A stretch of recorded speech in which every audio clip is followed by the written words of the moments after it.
We put in at the edge of the tailings pond, our canoe loaded with gear and food to take us on the 4-day loop trip, our nylon tent and stainless steel pots. The river at first is like any other river, but not. A photo with the colors twisted, stunning, rich orange fluorescence, tailing off into the blackened valley bed. The slurry's so thick it takes a dozen strokes before we learn how to move in it. But by mid-aft we're paddling well, elbowing with the river's curves, the blades of our paddles sizzling as we dig through the golden slur. We pass charred riverbanks, stunted trees subsumed in industrial afterthought, Learn from this the refinery puffing away on the horizon, busy piping out the iron chaff that ends in the tailings impoundment we're set on exploring. I think iron. Ironic. Greenpeace Canada is down here. We enter a delta and pick our way through.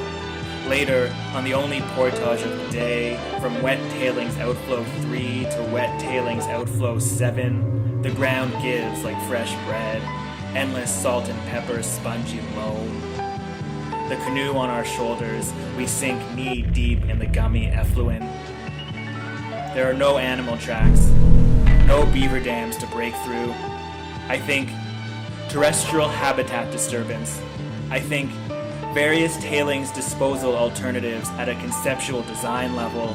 Think slurry trench cutoff wall. We put back in at Stony Waste Basin. The sun, coalish through the haze, is lowering. We're an hour or so from the main tailings pond. Can smell the tangy iron oxide. I think fact, faction, factor. I think factory. Stu, my paddling companion, coughs, says, I didn't think I'd miss the insects as much as the potable water, the blue sky, green. We haven't used the bathroom since parking at the quarry. It started raining fire, pitch. Our faces black, our hands glowing. We need to set up camp. We need to find some place to hang the food barrel.